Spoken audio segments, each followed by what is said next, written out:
Bonjour à tous, merci au public et puis merci aussi à ceux qui nous suivent en direct et à distance pour cet événement exceptionnel digital organisé par BPI France. Je suis Eric Zgenicki, responsable création et entrepreneuriat en Ile-de-France pour BPI France. Et j'ai le plaisir d'animer cet atelier sur la préparation mentale. Et j'ai aussi le plaisir d'accueillir Stéphanie Giquel, aventurière, sportive de l'extrême. Parmi ses nombreux exploits, elle a été la première Française à courir un marathon autour du pôle Nord. Elle a aussi traversé l'Antarctique à travers le pôle Sud, 2000 km en 74 jours. Si mes informations sont exactes, c'est exceptionnel. Merci. Elle est aussi membre de l'équipe de France d'athlétisme d'ultrafond. Et voilà. J'ai aussi le plaisir d'accueillir Sandra Legrand, qui est conférencière. Bonjour. Et cofondatrice de Yapuka.org, qui est une plateforme de mise en relation entre des entraîneurs qui sont labellisés et des jeunes pour les préparer à l'entretien oral, qu'il s'agisse de passer un examen, de rechercher un stage ou de rechercher un premier emploi. Et enfin, j'ai le plaisir d'accueillir Stéphane Nomis, ancien judoka, membre de l'équipe de France de judo pendant près de 10 ans. Il a réussi sa reconversion professionnelle puisqu'il a fondé Hippon Technologies en 2002 et il en a fait une entreprise de taille intermédiaire qui a près de 400 collaborateurs. 500, vas-y, tu vas m'apprendre. 500. M'envole pas 100, s'il te plaît. 500 collaborateurs en France et à l'international. Alors, ce thème de la préparation mentale, il m'est venu pendant la période du confinement. J'étais en appui des équipes opérationnelles de la direction régionale de Paris de BPI France pour orienter et conseiller des chefs d'entreprise vers les différents soutiens qu'avait mis en place le gouvernement. Et dans cette période difficile pour tous, la plupart des chefs d'entreprise avaient complètement perdu leur point de repère. Certains se disaient très seuls et se disaient souffrir sur le plan psychologique. Et donc, l'idée de cet atelier m'est venue. Alors, même si vous êtes là et que vous êtes soit intéressé, soit convaincu par la préparation mentale, je vais quand même poser la première question à Sandra. Pourquoi une préparation mentale et quelles sont tes recommandations ? Alors j'apprécie que tu me poses la question. Je suis la seule qui n'est pas très sportive, parce que je n'ai pas un beau palmarès comme mes deux acolytes. Alors, préparation mentale, en fait, je me suis dit, quand est-ce que j'ai eu besoin, quand est-ce qu'on a besoin de préparation mentale ? Quand il y a des gros enjeux. Alors, quand on est entrepreneur, on a des levées de fonds, des discussions un peu âpres avec des banquiers. On a un gros interview, soit avec un journaliste, ou une prise de parole, soit importante, soit avec les équipes pour pouvoir les motiver sur un sujet particulier ou leur annoncer une période difficile, comme on vit en ce moment. Et puis, on a aussi des gros rendez-vous avec des clients. Voilà. Et tout ça, en fait, on se dit comment mieux le préparer, comment y arriver, comment avoir le succès attendu. Parce que plus il y a d'enjeux, plus on est stressé. Et donc, la préparation mentale, pour moi, c'est un peu un sport, quelque part.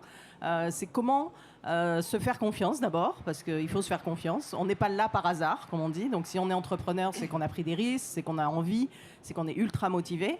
Et, il faut se préparer. Alors, moi, je le vois bien, parce que chez Yapuka, on prépare les jeunes, effectivement, à prendre la parole à l'oral. Mais c'est vrai que se préparer, c'est clé. On dit que une femme qui rit est à moitié séduite. Un entrepreneur préparé a plus que moitié réussi. Et puis il faut se rappeler, en fait, parce que souvent en France on pense ce qu'on n'a pas fait, ce qu'on ne fait pas bien, ce qu'on pourrait faire mieux, ce que la concurrence fait mieux. Puis il faut se dire qu'il y a beaucoup de choses qu'on fait bien, donc regarder un peu dans le rétroviseur en se disant qu'est-ce qu'on a fait de bien pour se réénergiser, en fait, avec ces succès. Et en fait, avec toute cette force, se faire confiance, se préparer, se rappeler les bons moments, se rappeler les succès, on arrive à déployer une belle énergie, parce que c'est contagieux. Moi, j'ai fait des roadshows où j'étais face à 10 glaçons, comme on dit. Alors, les roadshows, c'est quand on lève les fonds. Donc 10 personnes, souvent masculines d'ailleurs. Elle parle pas pour vous. Voilà. Non, là, c'est plutôt convivial. Mais voilà, on a besoin à un moment de se dire comment on fait monter l'énergie stratégie, comment on fait pour réussir à emporter les gens dans votre décision, ou en tout cas dans votre passion. Voilà, parce que je crois que quand on est entrepreneur, on est passionné, c'est la première qualité qu'il faut avoir. Et Franck Ribot disait la deuxième qualité, ou la première, c'est l'envie. Et je pense qu'avec l'envie, on peut faire beaucoup de choses. Donc se préparer mentalement, physiquement aussi, on y viendra certainement, c'est clé. Voilà. Stéphanie, quand on part pour une aventure, on se prépare physiquement, mais pour avoir fait un peu de sport aussi, on se prépare aussi mentalement. Donc quel parallèle tu pourrais faire entre le monde du sport et le monde de l'entreprise sur ce thème de la préparation mentale? Alors, il y a beaucoup de parallèles. Déjà, je pense, j'en suis assez convaincue qu'un créateur d'entreprise est un sportif de haut niveau parce qu'il façonne son corps et son esprit pour pouvoir atteindre un objectif élevé, pour pouvoir être à la hauteur d'une lourde charge de travail, d'un stress intense, comme nous en ultrafond ou bien en athlétisme ou quand je pars en expédition polaire, je façonne mon corps pour qu'il soit capable d'atteindre certains objectifs. Donc là, c'est vraiment la même chose. Et en termes de préparation mentale, je crois que, on l'a dit tout à l'heure, le plus important, c'est avant tout la motivation, l'envie. Moi, j'ai vécu des moments absolument extraordinaires où la motivation m'a transcendée. Quand j'ai parcouru plus de 2000 km à travers l'Antarctique, j'ai affronté durant la préparation pendant 4 ans des difficultés financières, des difficultés administratives, plusieurs accidents l'année de départ de l'expédition, donc avec tous les bouleversements que cela a entraîné dans la préparation physique. Dans l'expédition, j'ai affronté le moins 50 degrés pendant 10 jours. J'ai affronté des crevasses, 70 heures de sport par semaine pour tracter un traîneau, marcher face au vent violent qui me repoussait sans cesse. Mais ce qui a fait que j'ai surmonté tous les obstacles, c'est que la motivation, elle était absolument inébranlable. Elle balayait tout sur son passage. Et je crois que c'est ça qui est vraiment essentiel, c'est l'envie. Alors parfois, l'envie, elle est un petit peu moindre dans un projet, auquel cas la préparation mentale, notamment avec un tiers, un préparateur, peut aider à stimuler l'envie, à la retrouver, à savoir pourquoi on est sur ce chemin d'aventure. Ensuite, je crois que le parallèle, c'est aussi la confiance. Il est important de se visualiser en train de réussir, d'y croire. Parce que personne ne peut vous rejoindre si vous-même, vous ne pensez pas que vous pouvez réussir à atteindre cet objectif. Donc la confiance en soi, je pense qu'elle s'acquiert au fur et à mesure de l'expérience, à force de sortir de sa zone de confort, d'avoir atteint certains objectifs. Quand j'ai parcouru 80 km, puis une fois d'après, lors d'un autre ultra, 150 km, puis un jour 200 km, je me dis, oui, j'ai été capable à ce moment-là de façonner mon corps pour qu'il puisse faire cet objectif, pour qu'il puisse atteindre cet objectif. Donc demain, dans un autre domaine, quand j'évoluerai dans une autre discipline sportive, dans une autre expédition, je serai capable aussi de façonner mon corps, de le préparer pour atteindre l'objectif, malgré tous les obstacles que je rencontre. Et on en rencontre beaucoup parce qu'on vous dit que c'est impossible, parce que vous ratez, parce que vous échouez, parce que parfois certains entraînements ne passent pas. Donc on doute énormément, mais on se rappelle de ces doutes qu'on a pu avoir par le passé sur d'autres chemins d'aventure. On a malgré tout atteint l'objectif et ça vous aide aussi à avoir confiance en soi. Donc vraiment prendre sa place. Je crois que c'est vrai dans le sport de haut niveau, mais c'est vrai dans la création d'entreprise. Personne ne vous la donne. Faut pas attendre. Faut vraiment prendre sa place, se dire à un moment donné qu'on est capable, comme tout un chacun, d'être à cette place-là si on a envie de l'être. Et donc, il faut vraiment continuer, persévérer. Puis aussi, ce qui peut aider, c'est de visualiser les obstacles en amont, de manière à pouvoir les accepter plus facilement quand on les rencontre.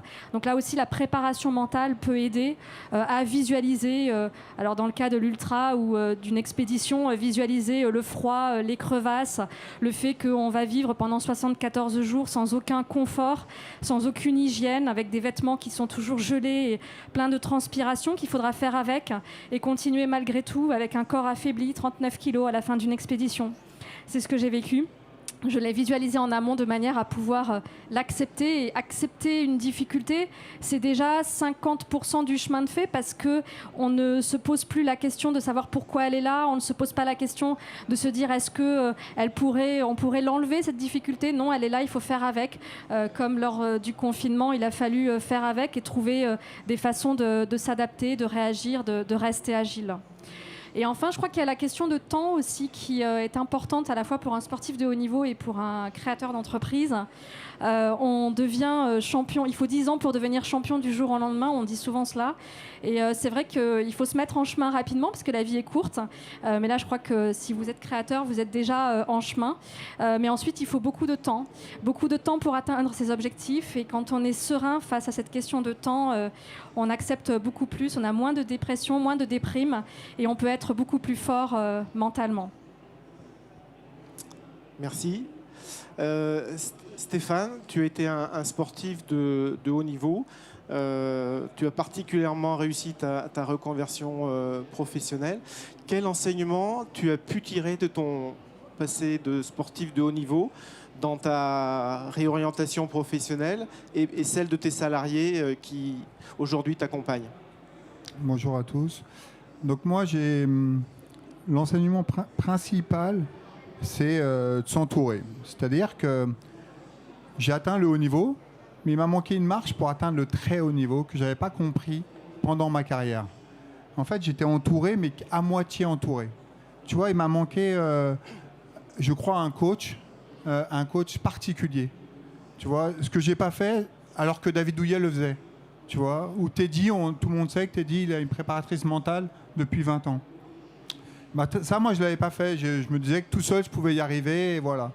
Et en fait, quand je me suis reconverti, je me suis dit, qu'est-ce qui m'a manqué? J'ai fait mon bilan et je me suis dit, bon, maintenant, je vais être chef d'entreprise. Qu'est-ce que je vais faire? Et donc, toute ma carrière de chef d'entreprise, mais vraiment toute ma carrière, je me suis fait accompagner par un coach, par un préparateur. Il y a du début jusqu'à aujourd'hui. On est presque 20 ans plus tard. Et ben, j'ai un préparateur qui m'accompagne, qui m'aide à passer les différentes phases. J'ai démarré avec 8 000 € que j'ai emprunté à une banque. Et aujourd'hui, on fait 50 millions. On est 500 sur toute la planète. Et ben, à chaque fois, j'ai passé des étapes. Elles sont dures, comme en sport de haut niveau. Tu démarres au département, après la région, l'interrégion, le national, l'international. Et ben, c'est pareil dans le monde des affaires. Mais tout ça, tu ne peux pas le faire tout seul. Et donc, moi, j'ai mon coach qui est à côté de moi, qui m'aide continuellement pour que je passe des étapes, que je m'entoure mieux, qu'il me permet une certaine hauteur. Je l'ai utilisé aussi pendant la période Covid. Pendant la période Covid, nous, j'ai surmotivé mes collaborateurs. On a fait 25% de croissance organique pendant la période Covid. Et ça, je le peux que parce que j'ai quelqu'un qui m'accompagne au quotidien. Et quand j'ai une question à lui poser, je lui pose, sans aucune retenue. C'est comme un psy, mais du travail. Et c'est hyper utile. Moi, ça me permet en tout cas de progresser. Et tellement ça me permet de progresser, j'ai décidé de prendre des coachs pour mes meilleurs collaborateurs. Donc j'ai une 20aine ou 25 collaborateurs qui sont coachés aussi régulièrement pour se dépasser. Parce que c'est difficile de se dépasser. Et surtout quand on est en période de souffrance. Le Covid, c'était une période de souffrance. C'était pas facile pour tout le monde.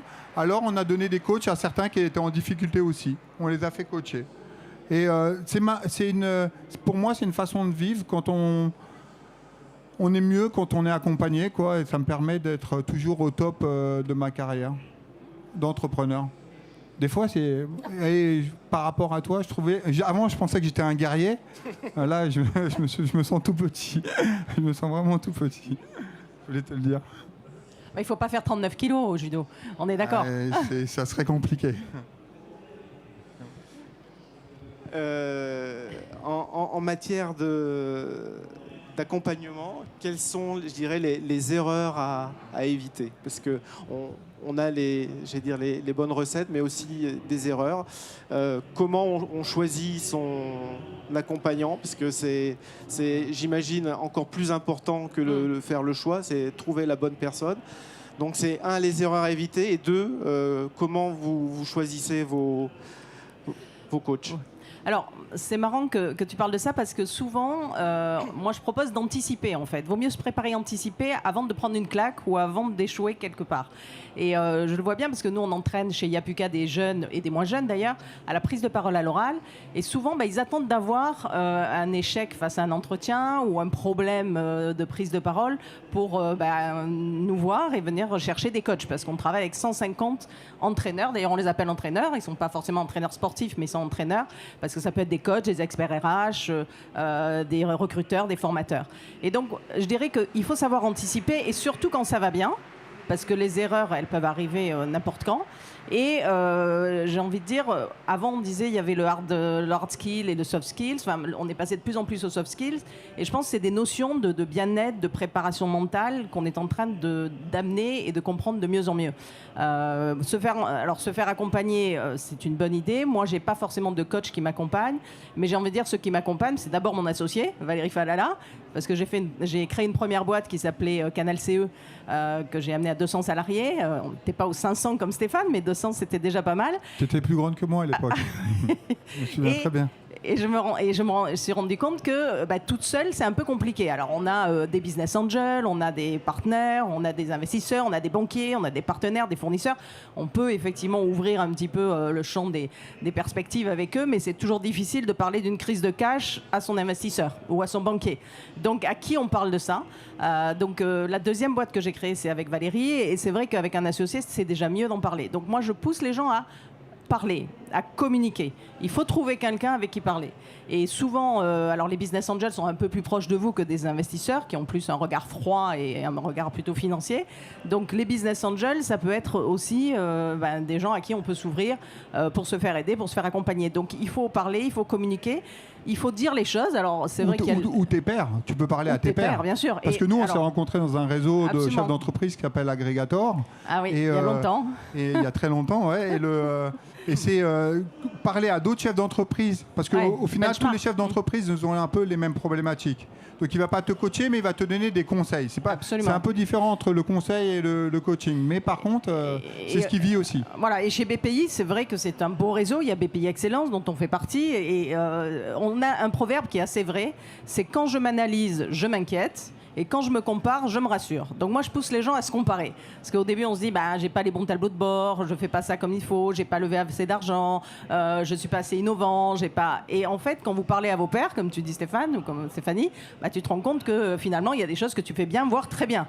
Donc rassurez-vous, benchmarkez-vous, c'est vraiment important, parce qu'on n'a pas tous la même route, mais en tout cas, on a tous les mêmes problèmes. Voilà, problématiques, on va dire. Et donc, on peut trouver les solutions ensemble. Alors Stéphanie, je sais que tu n'as pas de coach. Donc pourquoi ? Première question. Et deuxièmement, comment fais-tu pour te préparer ? Avec quelle assistance ? Alors aujourd'hui, je n'ai pas de préparateur mental parce que par contre, beaucoup de monde m'entoure et je suis d'accord avec ce que tu disais tout à l'heure. C'est vraiment important de travailler en collectif. On n'atteint aucun objectif seul. Donc je suis entourée par des entraîneurs, par nutritionnistes, préparateurs physiques, une équipe de France. À chaque fois que je monte un projet, j'ai des partenaires aussi financiers, des équipes. Donc on recrute, il faut convaincre. Donc il y a tout ce monde qui m'entoure sur chacun des projets, parfois des équipes qui sont différentes. Donc. Après, je suis quelqu'un qui doute beaucoup. Je pense que c'est normal sur tout chemin d'aventure. Je me pose beaucoup de questions. Je parle beaucoup aussi. Je fais beaucoup de rencontres. D'autres personnes qui évoluent dans le même environnement que moi, des personnes qui évoluent dans des environnements distincts, des proches aussi, notamment une personne proche qui m'aide beaucoup au quotidien, avec lequel je parle beaucoup de mes difficultés, de mes doutes, de mes questionnements. Et ça, c'est vraiment important.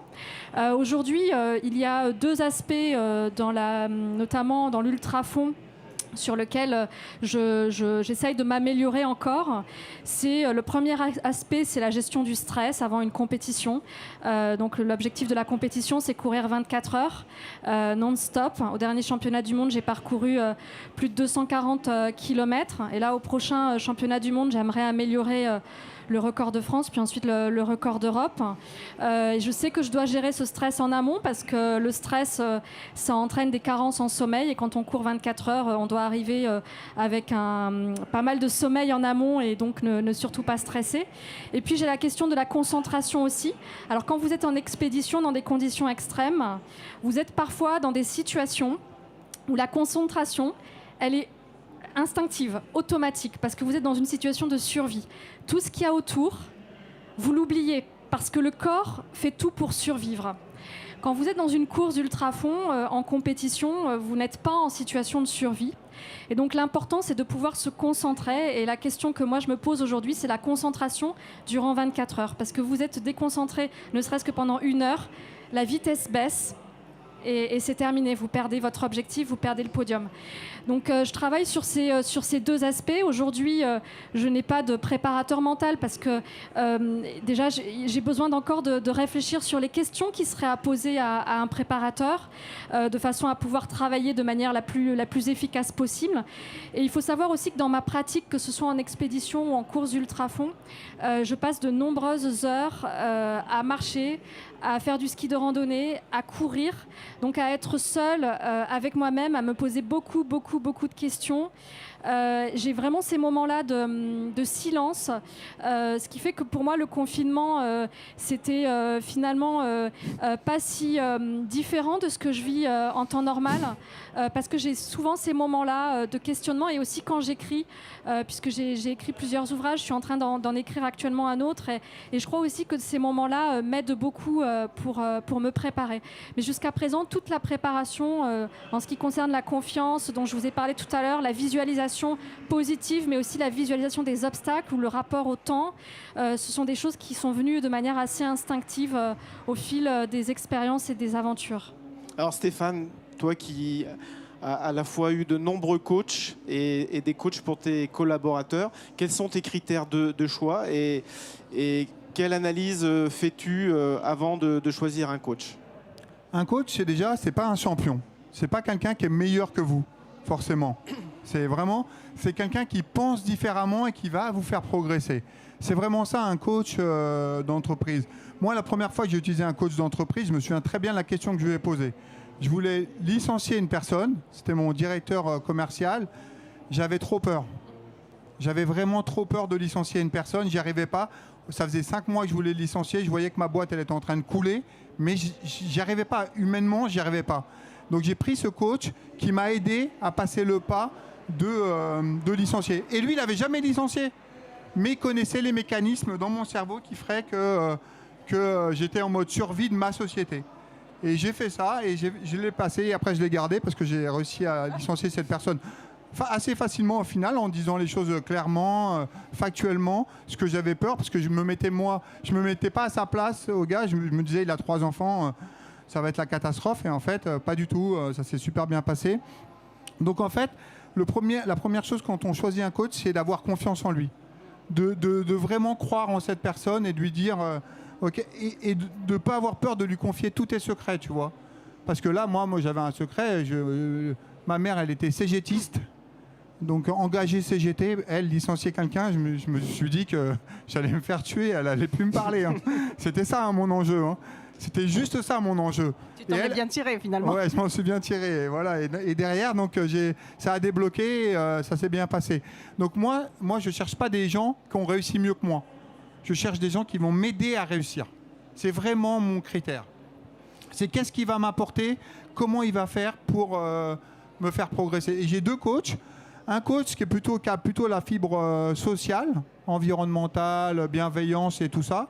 Et un coach qui est différent, qui est plutôt sur la performance d'entreprise. J'ai 2 coachs différents. Et pour tes collaborateurs, quels sont les critères?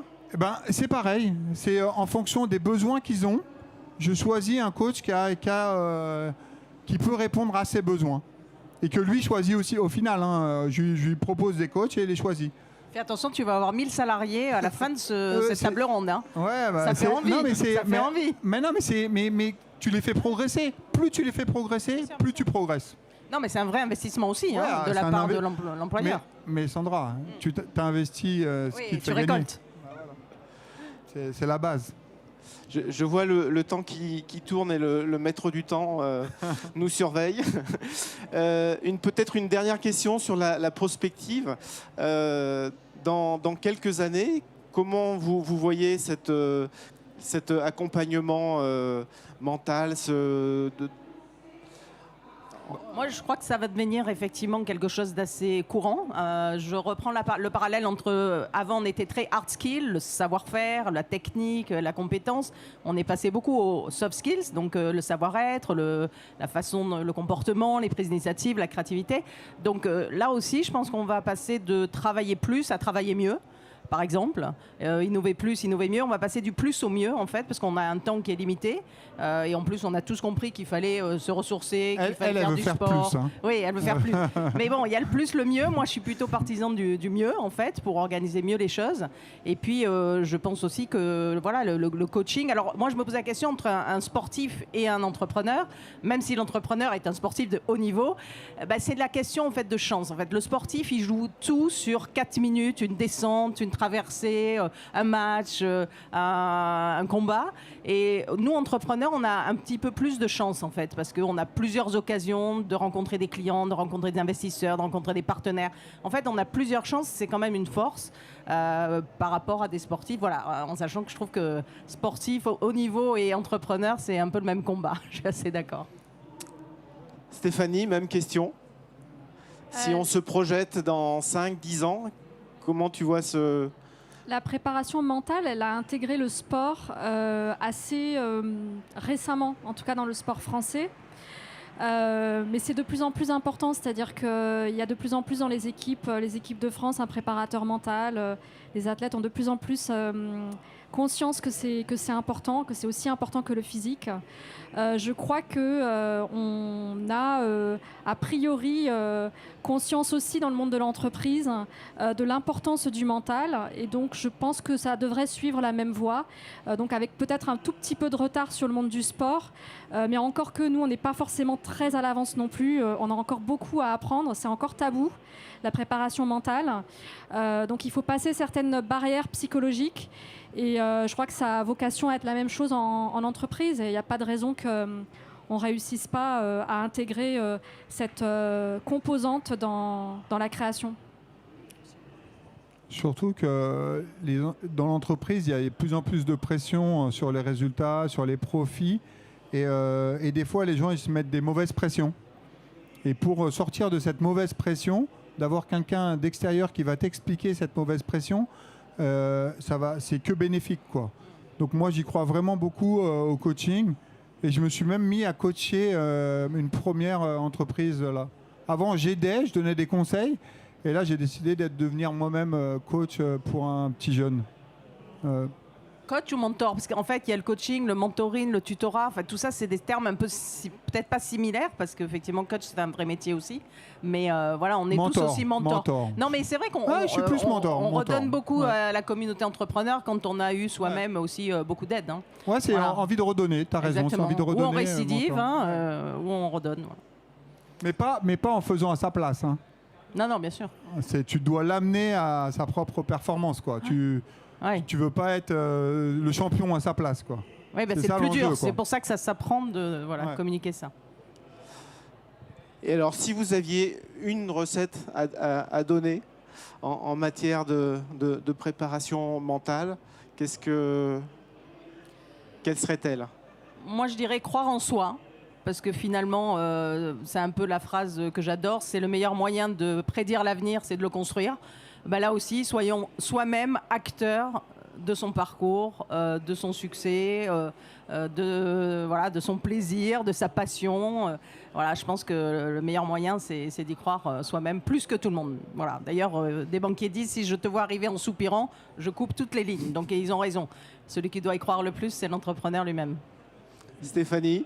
De ne pas négliger l'hygiène de vie. parce que le corps et l'esprit fonctionnent ensemble. Donc l'hygiène de vie, ça veut dire le sommeil, ça veut dire la récupération, des moments de relaxation, pourquoi pas des exercices de respiration. Et puis la nutrition aussi, j'ai pu remarquer après mon expédition à travers l'Antarctique, j'étais extrêmement affaiblie, je manquais de nourriture durant cette expédition, notamment en fin d'expédition. J'avais des carences en oligo-éléments, en zinc, en sélénium par exemple, et ça a occasionné des fluctuations d'humeur. Donc parfois on peut avoir l'impression qu'on est déprimé parce que l'objectif est trop dur à atteindre, parce que tout plein d'événements viennent se bousculer, des obstacles. Et en réalité, on peut le gérer par une bonne alimentation, des micronutriments et une vie plus saine. Mais tout cela nécessite aussi d'accepter ce temps long pour justement accepter cette hygiène de vie qui parfois prend du temps. Stéphane? Donc pour moi c'est bien parce qu'il y a un petit bonhomme là-haut. Il me dit que tout est possible. Il a réalisé un truc que tout le monde pensait impossible. Donc moi, je me dis aussi que dans ma vie, tout est possible. Je peux tout faire. Le petit bonhomme, c'est juste Emmanuel Macron, hein, pour ceux qui ne le voient pas en direct. Pour moi, tout est possible. Et donc, je me permets tout ce que je peux faire. Moi, je viens des cités. Je n'étais pas amené à faire cette carrière-là. Mais j'ai compris un truc. C'est qu'accompagné, on peut tout réussir. Mais vraiment tout réussir. Et plus je m'accompagne, et mieux je réussis. Donc je m'entoure. Des bonnes compétences. Bon, ben on va rester sur ce mot de la fin. Se Merci faire beaucoup. accompagner Merci. pour réussir. Merci. Au revoir. Merci à tous. Merci Eric.